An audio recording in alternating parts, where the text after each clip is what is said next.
125 రోజుల పని చూపించినాం అనుకో దాదాపు ఒక 37,500 రూపాయల దాకా ఖర్చు అవుతుంది అనుకుంటా. 37,500 రూపాయలు ఆ 125 రోజులలో ఆ కూలి పని చేసినటువంటి మహిళకి ఇవ్వాలి. దాంట్లో గతంలో 30,000 రూపాయలు ఉండే, ఆ 30,000 రూపాయలను కేంద్రం ఇచ్చేది. ఇప్పుడు 30,000 నుంచి దాదాపు 22,500కు తగ్గించుకుంది కేంద్రం.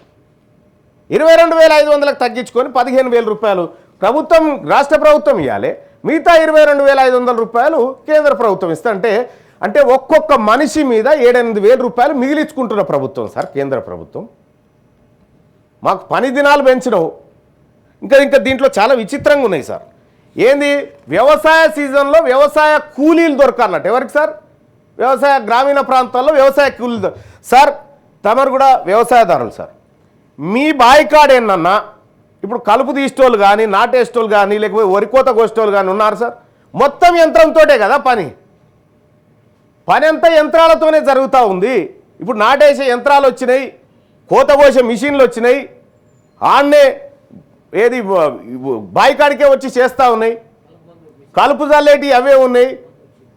మొత్తం వ్యవసాయ కూలీలే లేకుండా పోయింది. మొత్తం యాంత్రీకరణ జరిగిన తర్వాత నీకు వ్యవసాయ కూలీల లబ్ధి కోసం 60 రోజులు రిస్ట్రిక్షన్ ఎట్లుంటుంది? ఇది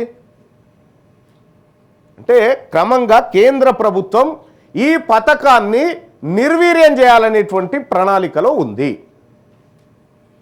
ఈ పథకాన్ని ప్రజలకు మరీ ముఖ్యంగా గ్రామీణ ప్రాంత ప్రజలకు దూరం చేయాలనేటువంటి ఆలోచనతో ఉన్నట్టుగా అనిపిస్తా ఉంది సార్. ఇక్కడ సార్ మరి కేంద్ర ప్రభుత్వం బాధ్యతనేనా? రాష్ట్ర ప్రభుత్వం మంత్రి గారు కూడా ఇక్కడే ఉన్నారు. మనము మొన్నటి వరకు సార్ 2024 వరకు తెలంగాణ రాష్ట్రంలో 32 జిల్లాల్లో జాతీయ గ్రామీణ ఉపాధి హామీ పథకం నడిచింది. 32 జిల్లాల్లో. మరి ఇప్పుడు 31 జిల్లాలకి ఎందుకు వచ్చింది? ఇంకో జిల్లా ఎటు పోయింది? ఇంకో జిల్లాను అర్బనైజ్ చేసిరు మీరంతా. ఇంకో జిల్లాను గ్రామాలను తీసుకుపోయి మున్సిపాలిటీలు చేస్తే ఆ మున్సిపాలిటీల ప్రాంతంలో గ్రామీణ ఉపాధి హామీ పథకం వర్తించదు. సో ఇట్లా కేంద్ర ప్రభుత్వం బాధ్యత అనే అంటలేము, రాష్ట్ర ప్రభుత్వం కూడా కొంత బాధ్యత వహించాల్సినటువంటి అవసరం ఉంది. ఈ పథకంలో ఉన్నటువంటి లోటుపాట్ల మీద కేంద్ర ప్రభుత్వం మీద ఒత్తిడి తేవాల్సినటువంటి అవసరం ఉంది.